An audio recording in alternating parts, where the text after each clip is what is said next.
ወይም ሀብታም ሰዎች በየቀኑ የሚያደርጓቸው በርግጥ ስኬት በሀብት ብቻ አይደለም የሚለካው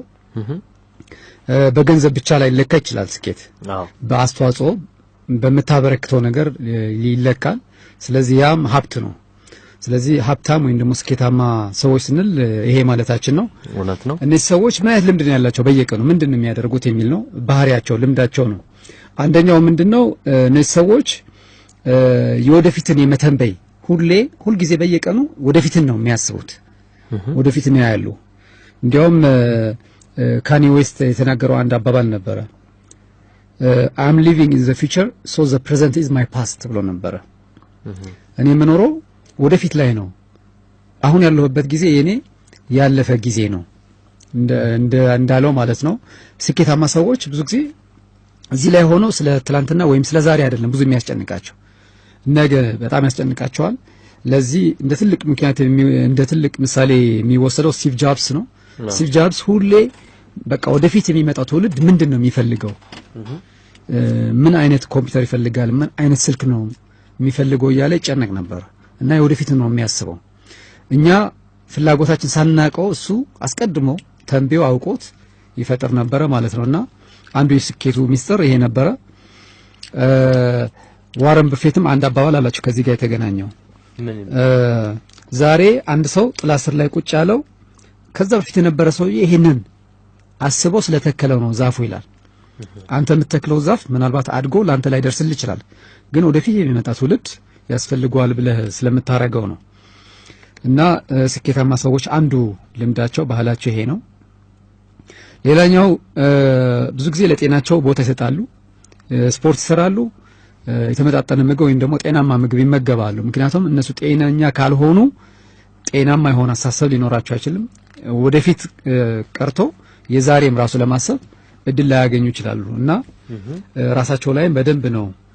ራሳቸውን በደንብ ይጠብቃሉ በአመጋገብ በአካላዊ እንቅስቃሴ ሌላ በጣም ስኬታማ ሰዎች ከገቢያቸው ያነሰ ነው የሚኖሩት አላስፈላጊ ነገሮችን አይገዙም አላስፈላጊ ነገሮች ላይ ገንዘባቸውን አያባክኑም እና ከገቢያቸው ያነሰ ነው ብዙ ጊዜ ወጪያቸው ብዙ ጊዜ ድሃ ከሚያረጉ ነገሮች አንዱ ድሃ ብቻ ሳይሆን እዳ ውስጥ ከሚከቱን ነገሮች አንዱ ይሄ አላስፈላጊ ነገሮች እና ከገቢያችን በላይ ማውጣት ነው ዋረን በፊት አሁንም ቢሊየነሩ ማለት ነው ምን ብለው ነበር ማስፈልግህን ነገሮችን ዛሬ ከገዛህ የምትፈልገውን ነገር ነገ ትሸጣለህ ይላል የሚያስፈልግህ ነገር ማያስፈልግህ ነገር ተሰበስብና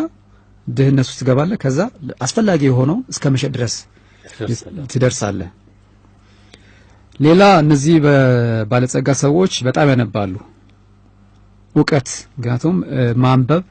ማወቅ ለስኬታቸው አንዱ ቁልፍ ሚስጥር አድርገው ያስባሉ ደግሞ ምንድነው መፍጠር ያለብኝ ምን ውስጥ ልግባ ለሚለውም ጥሩ የሆነ ግንዛቤ ይፈጥርላል በጣም ትክክል ነው በየቀኑ ማንበብ በጣም የነሱ አንዱ ልምዳቸው ነው እንዲያውም አንድ ታይ ሎፔዝ የሚባል አንድ ሚሊዮነር አለ እሱ ሰዎችን በማነቃቃት ነው ሚሊዮነር የሚሆነው ይሄ ሰው በቃ አንድ ሰው በሳምንት አንድ መጽሐፍ ማንበብ አለበት ብሎ ይሰብካል ብዙ ጊዜ እና ምን ይባላል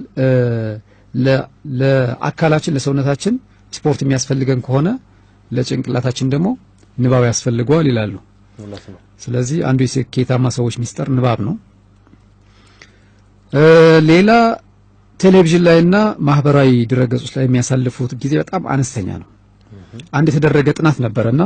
እነዚህ በጣም ስኬታማ የሆኑ ሰዎች 70% ስኬታማ የሆኑ ሰዎች ቴሌቪዥን ላይ የሚያሳልፉት ጊዜ 1 ሰዓት ብቻ ነው በቀን ቴሌቪዥን የሚያዩ ከሆነ የማያዩም አሉ እስከናካቴው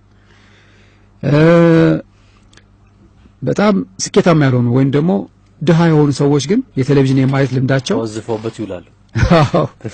እነዚህ በቀን 1 ሰዓት እና ያለን ያሉት 23% ብቻ ናቸው እንግዲህ እነዚህም በተለያየ ነገር ስለሚወጣሩ ሊሆን ይችላል እና ቴሌቪዥን አሁን ደግሞ እንደነ ፌስቡክ እንደነ ትዊተር እንደነ ኢንስታግራም የመሳሰሉ የነዚህ ሶሻል ሚዲያ ፕላትፎርሞች ድህነታችን እንድንረሳ የሚያደርጉ ነገሮች ናቸው ቴሌቪዥን ላይ ቁጭ ብለህ ስትውል በቃ ድህነትን ትረሳዋለህ እና ከድህነት ለመውጣት ብዙ ነገር መስራት እንዳለብህ በቃ ትረሳዋለህ እዛው ውስጥ በቃ ትገባለህ ማለት ነውና አንዱ በጣም ስኬታማ ሰዎች ለስኬታቸው ቁልፍ ከሚያደርጉት ነገር አንዱ ጊዜያቸውን በአግባቡ መጠቀም ነው። የሆነ ሳጥን ላይ ቴሌቪዥን ሳጥን ላይ ፊት ለፊት ላይ ቁጭ ብለው ተወዝፈው አይውልም ማለት ነው። ጭራሽ ሶሻል ሚዲያው ላይ ሆነ ያ ጊዜ ያለፈብህ እንደሆነ ደግሞ ባሰብከው ቁጥር ማለት ነው ያው ድህነቱ ይሄ በቃ ስኬት ውስጥ ወደ ስኬት እንደማትሄድ ደወሉ በደወለ ቁጥር ያንን የምታስተነፍሰው ደግሞ በቃ በመሳደብ መጥፎ ነገር በማድረግም ጭምር እኮ ነው። በቃ ዝም ብለህ እየገባህ ትለዋለህ በቃ ህዝቡን ሁሉ ትፈጀዋለህ በስድብና በመጥፎ ነገር። ካንተም የተሻለ ሆኖ ያየኸውም ሰው ወይም በስራ ሊሆን ይችላል ወይ ፖስት በሚያደርገው ፎቶም ሊሆን ይችላል በቃ ያንጨረጭራል እሱ ራሱ። ስለዚህ በሰዎች ስኬት በሰዎች ጥሩ ነገር ከመበሳጨት ከዛ ወጥተህ የራስ የሆነ ነገር መፍጠር የራስ ህይወት መገንባት የተሻለ ነገር ነው። ሌላ ስኬታማ ሰዎች ለየት የሚያደርጋቸው ከሌሎቻችን ደግሞ ነገሮችን በጣም ያቀላሉ። ለምሳሌ አሁንም በጣም ብዙ ነገር በማቅለል የተጠቀሱት ስቲቭ ጃብስ እና ማርክ ዙከርበርግ ናቸው። ጊዜያቸውን በአግባቡ ለመጠቀም ካላቸው ፍላጎት የተነሳ ምግብ ላይ እና ልብስ ላይ ብዙ ጊዜ ያሳልፉ። ምን ልልበስ አያሳስባቸውም። ትዝ ይል እንደሆነ ስቲቭ ጃብስ የሚለብሳቸው ተመሳሳይ ልብሶች ነበሩ። ጂንስ እና እቺ ቢትልስ የምትለዋ አንገት ሙሉ የምትሸፍን ቢትልስ የምትባል ሹራብ ነገር። ማርክ ዙከርበርግም ያው አንድ አይነት ጂንስ አንድ አይነት ቲሸርት እንደዚህ ነገር ነው የሚያደርገው። ምግብ ላይም እንደዚህ ነው። የት ሬስቶራንት ሄጄ ምን ምግብ ብላ ብለው ስለዛ ብዙ አያስጨንቃቸው።